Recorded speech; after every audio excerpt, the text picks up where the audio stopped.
Hello बच्चों, let's see this question. The question says following data is obtained in a chemical reaction occurring with a single reactant. The order of the reaction will be if T half is 40 minutes and T 3 by 4 is 360 minute. Okay, तो इस question का की concept क्या है? की concept देखेंगे. की concept ठीक है. यहाँ टी हाफ का मतलब क्या होता है? टी हाफ का मतलब है, ठीक है ना, कि 50% रिएक्शन हमारा क्या हो चुका है? कंप्लीट.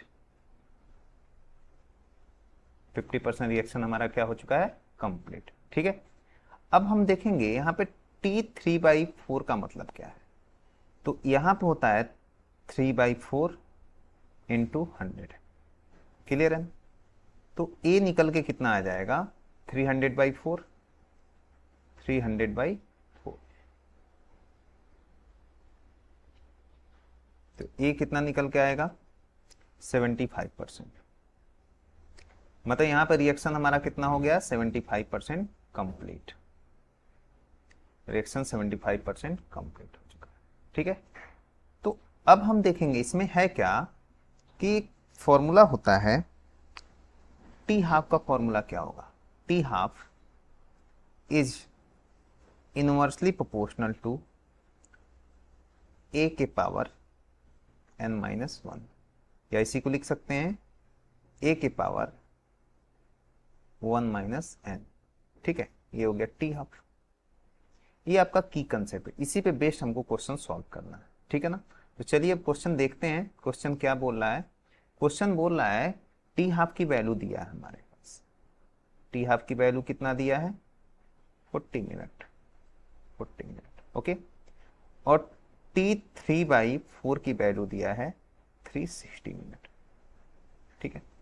मतलब कह रहा है 50% रिएक्टेंट 50% रिएक्शन कंप्लीट हो रहा है 40 मिनट में.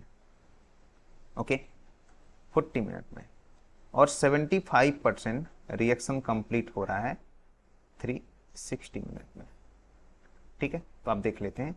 अगर इनिशियल कंसंट्रेशन हमारा ए है, ए से A/2 में कन्वर्ट हो रहा है, तो यहाँ पे 40 मिनट टाइम लग रहा है. ठीक है. और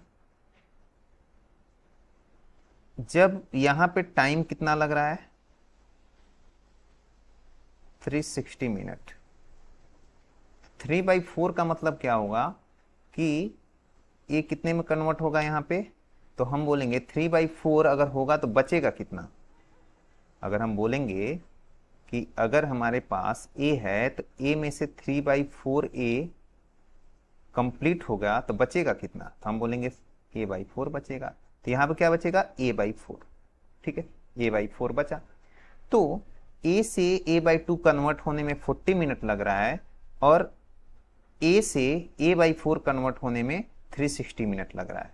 तो A/2 से A/4 में कन्वर्जन में कितना टाइम लगता होगा? हम बोलेंगे 360 में से हम क्या करेंगे?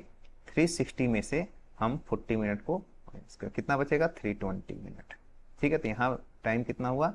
320 मिनट. इतना सबको क्लियर हुआ? चलो, इतना तो हो गया क्लियर.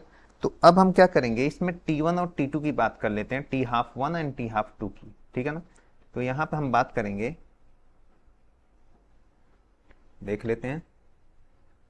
ओके. तो यहाँ पे इक्वेशन हमारा क्या बन जाएगा? इतना तो क्लियर हो गया. तो हमने बोला यहाँ पे हमारे पास टी हाफ 1/T12. ठीक है. इस इक्वेशन में देखेंगे तो ए हमारा क्या हो गया? दिस ए हमारा यहां से ए से A/2 में कन्वर्जन एक टी हाफ हो गया. ठीक है. और A/2 से A/4 में कन्वर्जन भी क्या हो गया? हमारा टी हाफ हो गया. तो इस टी हाफ और इस टी हाफ का हम क्या करेंगे? रेशियो. ए टी हाफ 1 हो गया और ए टी हाफ हमारा 2 हो गया. ठीक है ना. तो कन्वर्जन हम देख लेते हैं. तो क्या होगा? T12/T12 इजकल टू क्या बनेगा? कंसंट्रेशन हमने लिया था जो A1/A2. ठीक है. इसका क्या हो जाएगा?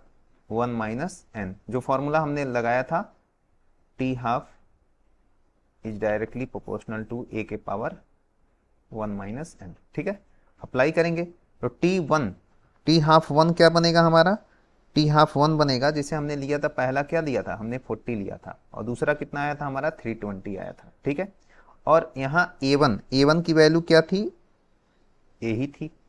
ठीक है, और ए टू की वैल्यू क्या निकल के आ रही थी, तो ए टू की वैल्यू निकल के आ रही थी a by two, a by two. ठीक है, तो ए कैंसिल हो गया, ए टू चला गया ऊपर, तो ए हो गया, इसको कट करेंगे तो ए इससे कट होगा तो 8 जाएगा, तो ये हो जाएगा 1/8। ठीक है, और इजकल टू यहाँ क्या हो जाएगा, 2 ऊपर गया, दिस इज 2 के पावर 1 माइनस एन। ठीक है, अब यहाँ देखा जाए, इसको अगर ऊपर ले जाया जाए, ऊपर ले जाएंगे तो ये क्या हो जाएगा 2 के पावर -3 इजकल टू 2 के पावर 1 माइनस एन। ठीक है, तो यहाँ पे क्या हो जाएगा, तो हम बोलेंगे 1 माइनस एन इजकल टू -3। ठीक है, तो n इजकल टू क्या होगा, ये 3 उधर ले जाएंगे तो 1 + 3 हो जाएगा। ठीक है, कितना आ रहा है n की वैल्यू 4। तो ऑर्डर ऑफ रिएक्शन, ये n क्या है, n is the order of reaction, n is the order of reaction, order of a reaction, order of a reaction. ठीक है, तो n की वैल्यू कितनी आ रही है 4। अब 4 देखते हैं ऑप्शन में कहाँ दिया हुआ है, तो 4 is the final answer is 4. Option number C is correct. Hope you understood it well. Best of luck.